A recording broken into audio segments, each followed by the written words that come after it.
Salve a tutti i lettori e lettrici di Star Wars Libre Comics, bentornati in una nuova puntata di Holo Chromebook Club, oggi registrata perché si avvicinano le festività natalizie, le cene, gli impegni e quindi abbiamo deciso di tentare questa soluzione della registrata per comunque proporvi il nostro contenuto del quarto lunedì del mese, appunto Holo Chromebook Club, la nostra diretta dedicata ad approfondire un singolo fumetto o libro, comunque opera narrativa uscita nel corso del mese precedente in Italia. Oggi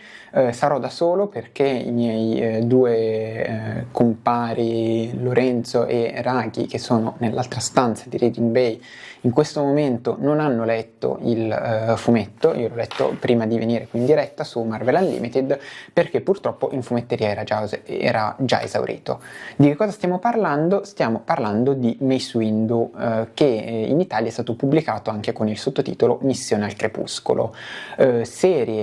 miniserie a fumetti di 4 numeri,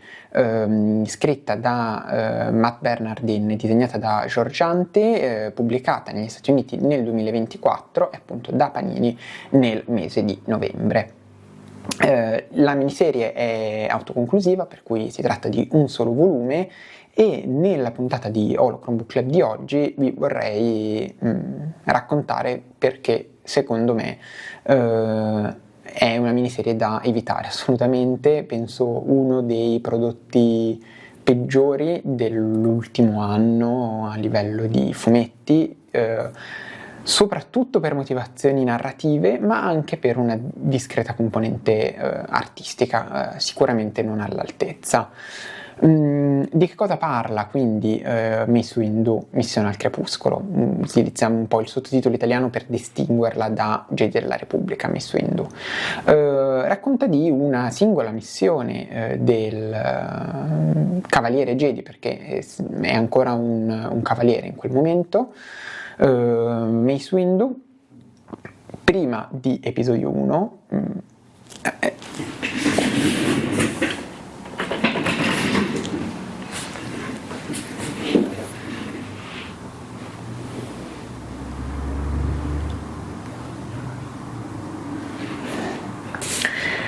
Ambientata prima di episodio 1, mi sembra. La missione vede essenzialmente Mace Windu alle prese con una ladra di una nuova formula di coassio, una nuova formula, ma anche non soltanto una nuova formulazione, ma proprio anche un nuovo tipo di coassio che praticamente garantirebbe alle astronavi di andare il 120% più veloce, o meglio, e in realtà di andare un 20% veloce in più rispetto alle altre astronavi. La vicenda è senza alcun mordente, devo dire. Scusate, controllo che il microfono funzioni. La vicenda, vi dicevo, è senza alcun mordente, è una missione singola, poco interessante, in cui Mace Windu fa, secondo me, molto da contorno in realtà il personaggio appunto della ladra. È un mix tra il cacciatore di taglie e il bodyguard, perché poi alla fine in realtà il suo scopo è proteggere questa qua e cercare di accaparrarsi lui la formula per l'ordine dei Jedi. Ma ovviamente alla formulazione, a questo nuovo coassio, sono interessati tantissimi gruppi diversi, i minatori stessi di coassio a Jabba the Hutt, a un culto della forza inedito, particolare. Ci sono quindi tante informazioni di poco rilievo e un po' confuse, quindi il primo motivo per cui non leggerlo, quindi oggi è un Holo Chromebook Club un po' al negativo, no? Dedicato a perché non leggerlo. Il primo motivo è perché è molto molto inutile, molto molto autoracchiuso, non in senso positivo, nel senso che è una lettura di cui purtroppo potete fare facilmente a meno. In secondo luogo poi,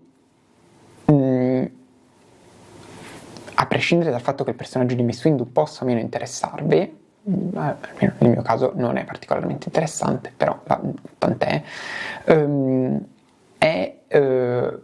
scritto molto molto molto male, cioè è un Mace Windu che cozza in tutti i sensi in quello che abbiamo visto al cinema o in altre opere. In particolare c'è un fatto presente nel primo numero e ulteriormente rafforzato poi da alcune vignette nel secondo numero, che mi hanno quasi fatto interrompere la lettura. O meglio, quando ho visto la vignetta del primo numero, al tempo dell'uscita americana, già avevo bollato questo fumetto in maniera negativa. Non tanto per un discorso di essere prevenuti o meno, quanto perché si vanno a minare completamente i fondamentali di un Jedi, perché va bene che Mace Windu è sicuramente un Jedi con una componente, diciamo, di aggressività diversa magari dagli altri, almeno così ce lo vogliono trasmettere, così ce lo vogliono far credere, ma il fatto che Mace Windu uccida a sangue freddo 3-4 predoni, invece di limitarsi a disarmarli, cosa che un Jedi avrebbe dovuto fare, è qualcosa di comunque estremamente fuori dal personaggio, soprattutto considerando un momento in cui non abbiamo magari Mace Windu, tra virgolette, tronfio dei sequel, ma abbiamo un Mace Windu che secondo me non è così incline a un display di violenza di questo tipo. E il fatto che poi nel secondo numero dica ah no, ma io sono un Jedi, non posso uccidere questa creatura così gratuitamente, era meglio calmarla perché i Jedi non uccidono se non ce n'è davvero bisogno, ma non c'era affatto bisogno di uccidere questi 3-4 predoni, bastava tagliare loro i blaster, esageriamo, tagliare loro le mani, ma sicuramente non falciarli. E il modo in cui poi questo fendente viene anche illustrato è, per quanto ovviamente in maniera molto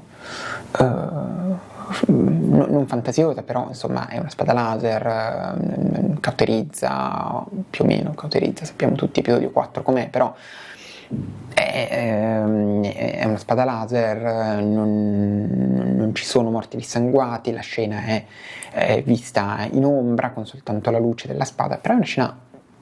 che viene narrata in maniera molto violenta, anche come vignetta proprio, con i corpi di questi 3-4 predoni completamente divisi in due. Scelta secondo me coraggiosa, e mi sorprende molto che l'abbiano fatta passare quelli di Lucasfilm, perché mi sembra proprio poco centrata. E questo secondo me è un problema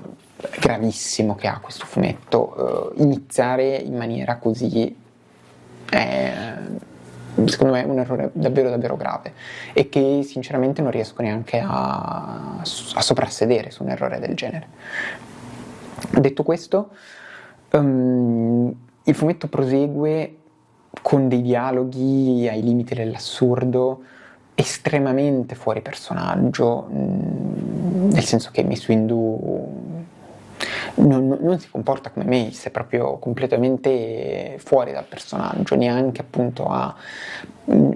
questa cosa non regge neanche cercando di giustificare appunto magari un'età diversa, cioè è proprio qualcosa che non funziona, non ingrana, battutine, momenti con i soliti mostri un po' inutili. Insomma, secondo me il fumetto non ne anella una. La cosa più interessante che fa è introdurre un gruppo di cultisti, diciamo, della forza, e lo fa soltanto nell'ultimo numero, praticamente dal nulla, senza presentarceli prima o quasi, che però purtroppo anche questi, per quanto interessanti, ci mostrano delle tematiche già viste sia in Star Wars, penso ad Ix Sigma, perché c'è tutto un discorso di conflitto tra tecnologia, spiritualità, la tecnologia ci ha peggiorati, eccetera, eccetera, ma comunque già visti in altre opere. Io in questo periodo, in queste settimane, sto seguendo Dune Prophecy, la serie, e mi interessa comunque l'universo di Dune, e ho letto i commenti che facevano questi personaggi sull'abuso della tecnologia, eccetera, eccetera, e mi sembrava di leggere dei paragrafi della Bibbia orangista, della Ciad butleriana. Insomma, niente di particolarmente innovativo e soprattutto poi poco sviluppato. Poco sviluppato, ma allo stesso tempo con una porta aperta per un sequel, insomma, idee secondo me davvero molto molto molto buttate lì. Questo quindi per la storia, per la scrittura. Per quanto riguarda i disegni, per quanto i primi piani di George Janti non siano male e ci siano anche un paio di splash page principalmente dedicate ai personaggi più che alle ambientazioni e siano secondo me valide, i disegni per il resto sono molto molto mediocri, con l'evidente fretta di voler chiudere il lavoro e anche una scarsissima attenzione ai dettagli, e secondo me questo è uno degli aspetti peggiori, perché vedere un fumetto che in certi momenti, appunto, penso un'illustrazione a pagina intera di Mace, molto bella, e ben realizzata, insomma con un bel tratto, non il mio favorito, ma comunque un tratto più che valido, e poi vedere tante pagine con linee abbozzate in cui il volto di Mace, gli occhi sono resi con 2 linee, la bocca con un'altra linea, gli zigomi non esistono, sono gestiti per fortuna dal colorista, insomma grande trascuratezza dei dettagli, grande superficialità, cosa che avevamo già visto da parte di quest'autore, ad esempio nei fumetti di Alta Repubblica, però è un peccato che, insomma,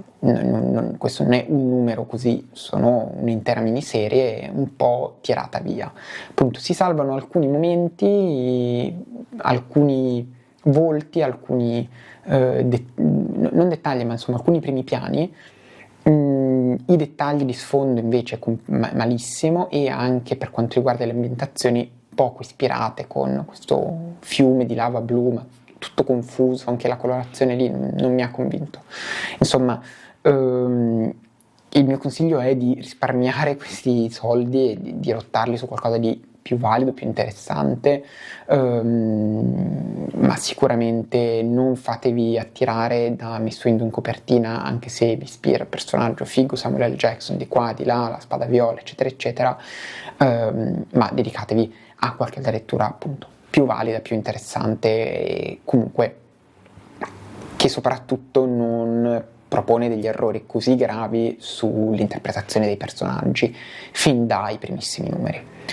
Mi dispiace non poter leggere i vostri commenti, le vostre interazioni in diretta, ma ovviamente commentate questo video, commentate questi, in realtà penso che sarà un video che andrà in anteprima, quindi come se fosse in diretta, però mi dispiace non poter interagire con voi in questo video, però sicuramente tra i commenti non mancherò di rispondervi, per cui mi raccomando, supportateci anche in questo modo, mi piace, eccetera eccetera. E vi ricordo che i prossimi appuntamenti per le live, intanto questo giovedì, che se non sbaglio è il 26, sì, giovedì 26 andrà in onda come sempre Sundari Nights Live, dedicato a Skeleton Crew, con la puntata uscita il giorno di Natale, e continueremo ovviamente fino alla fine della serie tutti i giovedì sera alle 21 qui in diretta su YouTube col buon Deboz che conduce Sundari Nights Live. Per quanto riguarda invece Archivio Jedi e Holocron Book Club, ci rivediamo il secondo lunedì e il quarto lunedì di gennaio con le dirette dedicate invece al lato cartaceo della forza. Io vi ringrazio moltissimo per l'attenzione, vi auguro delle buone feste, un buon Natale, un buon anno nuovo, e ci rivediamo nel 2025 con tante novità, tanti libri e fumetti di cui continuare a parlare insieme. Buone letture e che il lato cartaceo della forza sia con voi. Ciao!